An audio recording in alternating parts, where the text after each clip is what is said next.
या देवी सर्वभूतेषु मातृरूपेण संस्थिता नमस्तस्यै नमस्तस्यै नमस्तस्यै नमो नमः। ओम दुंग दुर्गाय नमः।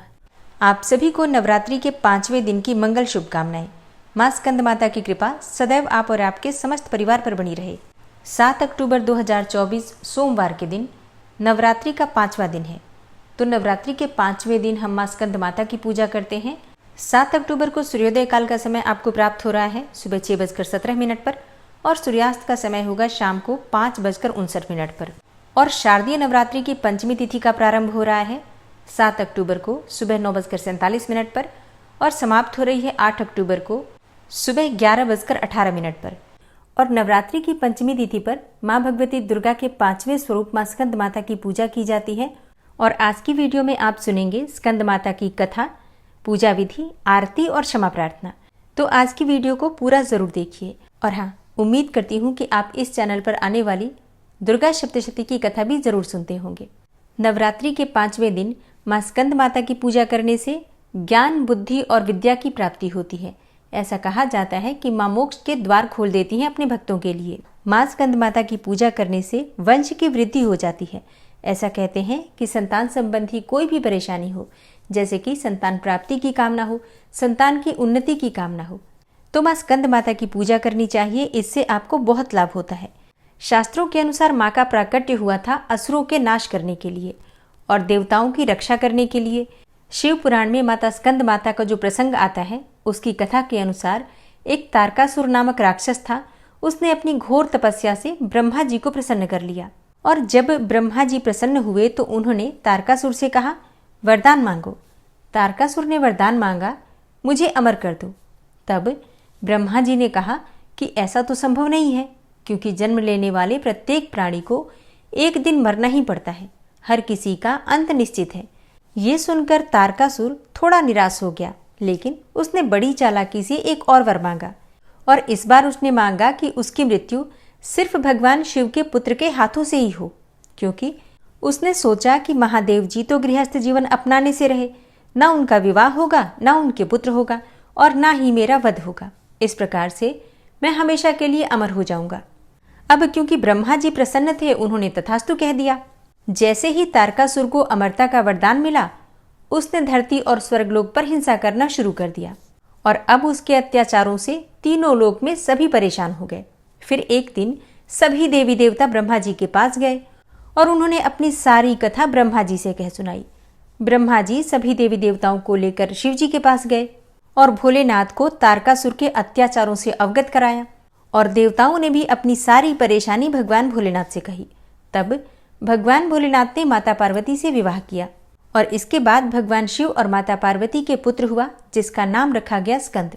स्कंद अर्थात कार्तिकेय भगवान। और भगवान स्कंद ने तारकासुर नामक राक्षस का वध किया। माता पार्वती ने अपने पुत्र स्कंद को तारकासुर के वध करने के लिए, तारकासुर से युद्ध करने के लिए प्रशिक्षित किया था। इसलिए माता को स्कंद माता कहा जाता है।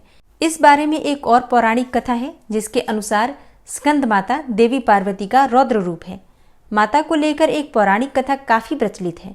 पौराणिक ग्रंथों में उल्लेखित एक कथा के अनुसार एक बार बालक कार्तिकेय की रक्षा के लिए माता पार्वती क्रोधित होकर आदिशक्ति रूप में प्रकट हुई। माता का यह स्वरूप देखकर इंद्रदेव भय से कांपने लगे। फिर इंद्र भगवान अपने प्राण बचाने के लिए देवी पार्वती से क्षमा मांगने लगे। हालांकि कुमार कार्तिकेय का दूसरा नाम स्कंद है, इसलिए सभी देवतागण माँ दुर्गा को मनाने के लिए उन्हें स्कंद माता कहकर पुकारने लगे। तभी से माता रानी के इस 5वें स्वरूप को स्कंद माता कहा जाने लगा। इस प्रकार माँ की पूजा 5वीं अधिष्ठात्री के रूप में की जाने लगी। माता अपने पुत्र स्कंद को बहुत प्रेम करती हैं और इसलिए ऐसा कहा जाता है कि जो भी भक्त माँ की आराधना करते हैं मातृ स्वरूप में, माँ अपने भक्तों को अपने पुत्र के समान ही स्नेह करती हैं। इसलिए स्कंद माता की जब कृपा प्राप्त हो जाती है तो हर प्रकार की कामना पूर्ण होते देर नहीं लगती है, क्योंकि माता अपने भक्तों को अपने पुत्र के समान हर सुविधा, हर सुख प्रदान करती हैं, यहाँ तक कि ज्ञान, बुद्धि, विद्या और मोक्ष भी प्रदान करती हैं। स्कंद माता का जब हम ध्यान करते हैं तो माँ स्कंद माता के विग्रह में भगवान स्कंद बाल रूप में इनकी गोद में ही विराजित हैं। इस देवी की 4 भुजाएं हैं। ये दाईं तरफ की ऊपर वाली भुजा में स्कंद को गोद में पकड़े हुए हैं। नीचे वाली भुजा में कमल का पुष्प है। बाईं तरफ ऊपर वाली भुजा में वरद मुद्रा है और नीचे वाली भुजा में कमल पुष्प है। इनका वर्ण एकदम शुभ्र है। ये कमल के आसन पर विराजमान रहती हैं, इसलिए इन्हें पद्मासना भी कहा जाता है। सिंह इनका वाहन है। मां स्कंद माता सूर्यमंडल की अधिष्ठात्री देवी हैं, इसलिए इनका जो उपासक है अलौकिक तेज और कांतिमय हो जाता है।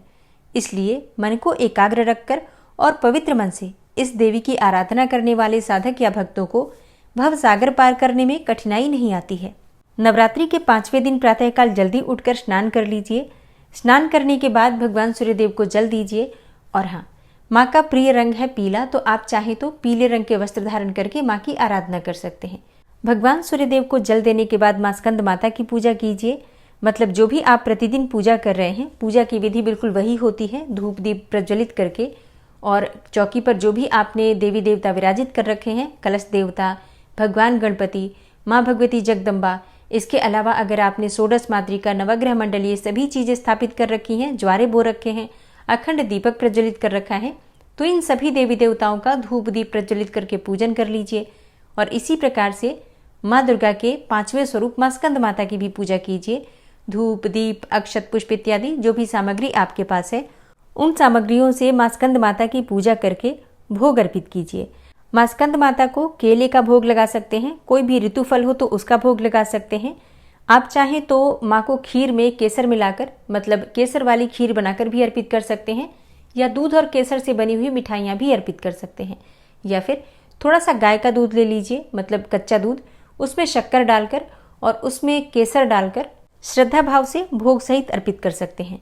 मां स्कंद माता को पीले रंग के पुष्प बहुत प्रिय हैं, तो गेंदे का पुष्प आप अर्पित कर सकते हैं। इसके अलावा गुड़हल और गुलाब के पुष्प भी माँ को अर्पित कर सकते हैं। अपनी इच्छा के अनुसार, अपनी सुविधा के अनुसार माँ की पूजा आराधना करके मंत्रों का जप कीजिए। माँ का बीज मंत्र है ह्रीं क्लीं स्वामिन्यै नमः। अगला मंत्र है ओम स्कंद मात्रे नमः, ओम देवी स्कंद मातायै नमः। और माँ का ध्यान मंत्र है या देवी सर्वभूतेषु मां स्कंद माता रूपेण संस्थिता नमस्तस्यै नमस्तस्यै नमस्तस्यै नमो नमः। तो 11 बार या 21 बार इस मंत्र का आप जप कर सकते हैं। आप चाहें तो 108 बार भी कर सकते हैं। पूजा पूर्ण कर लीजिए, उसके बाद से माँ की आरती कर लीजिए। और हाँ, आरती के बाद क्षमा प्रार्थना भी जरूर कीजिए। और अब आप सुनेंगे मां स्कंद माता की आरती। ओम जय मां स्कंद माता मैया, जय मां स्कंद माता, परम सुखदाई मैया तुमसे सुख आता। मैया जय मां स्कंद माता, शक्ति स्वरूपा माता, मोक्ष भक्त पावे मैया, मोक्ष भक्त पावे। द्वार तिहारे आवे, खाली नहीं जावे।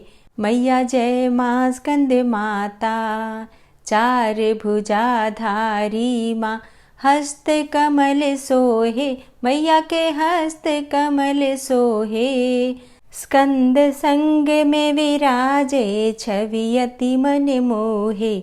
मैया जय मां स्कंद माता, पंचम नवरात्रि में ध्यान भक्त धरे। मैया का ध्यान भक्त धरे, मन वांछित फल पावे, कष्ट माँ दूर करे। मैया जय मां स्कंद माता, रूप निराला है माँ का, जन गुण गान करे। मैया का जन गुण गान करे। कर दो कृपा है मैया, तुम्हारे द्वार खड़े। मैया जय मां स्कंद माता, विपदा हरती हो मैया, जो मन से ध्यान करे।